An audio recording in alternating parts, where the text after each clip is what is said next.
All right, good morning. This is a short video regarding the ethnographies that I graded. So it was your first major writing assignment for the course, and so yeah, I just want to kind of discuss the dynamics of the writing. Number one, some of you did an excellent job. Holy smoke, some of you did a fantastic job. Some of you have taken the time and energy to research your background before the course. So before the course even started, you were interested in where you come from and how you got to where you are today. I could tell that.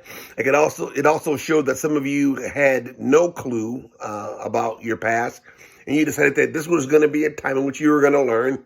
And I could see the learning process. And some of you did 23andMe and Ancestry.com, and you did a good job. Then there were some of you that didn't do, whether you didn't know about the assignment or you started it late, but the grades which you received do reflect the type of work that you put in. And if you want to redo your work, right? So if you got this first assignment back and you thought, oh man, I could have did much better than this, then I will allow you to do so.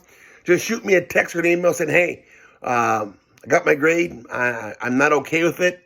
I'd like to turn in the assignment again. Then that's cool.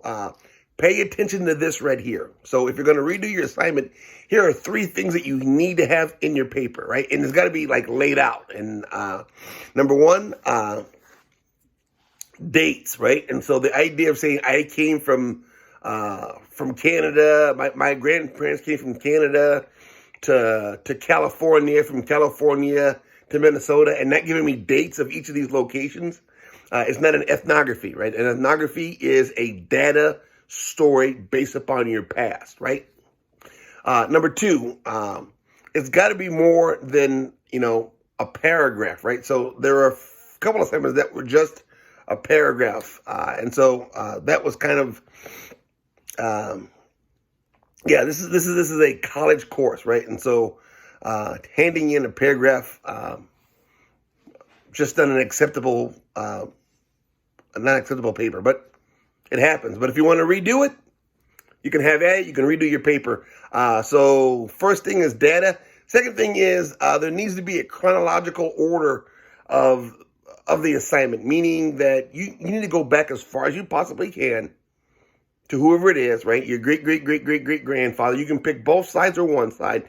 Go back as far as you can, and then start clicking off the years of, I saw one paper that, I think it went all the way back to, it was 542, right? Holy smokes, right? And so, they were able to trace their history back that far. And that's awesome, right?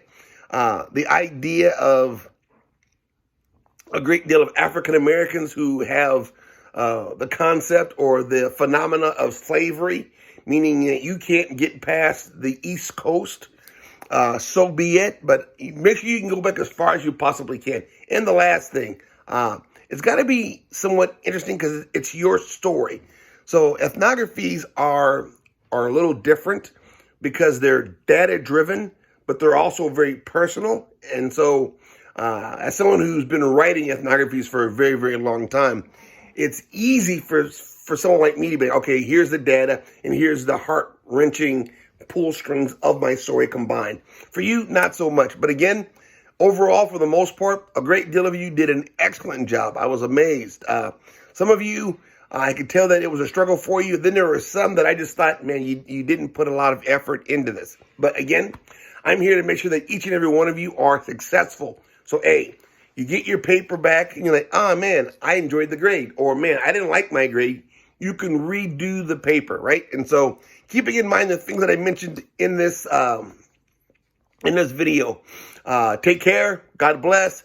Keep it up. Oh, by the way, your movie reviews. So the movie reviews, if you were in class, right? Again, so this was supposed to be a face-to-face class.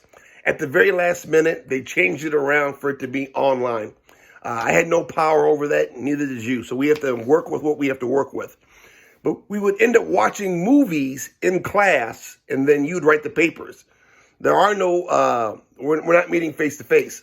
So with that, it is your responsibility to pick and find movies that deal with race, right? And so if the movie's got an underlying tone of race, I will accept some science fiction because science fiction does a really good job of dealing with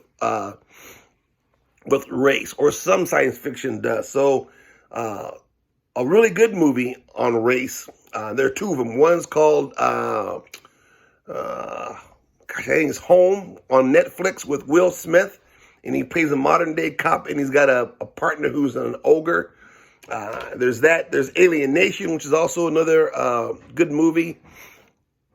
There's a science fiction movie that was done in South Africa just maybe 10 years ago, which is a really good film on how we treat otherness. And so racism is the phenomena of treating otherness in a negative way by things they cannot change.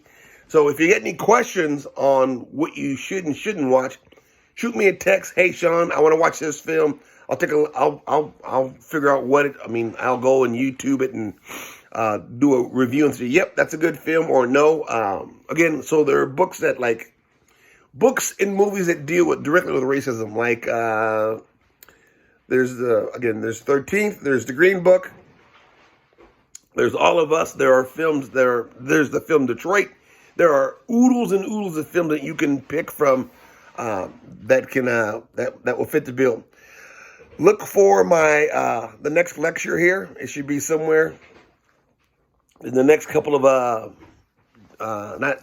hours. I'll post it also. But I wanted to make sure that you guys got this very quick update on your first papers. Take care. Peace.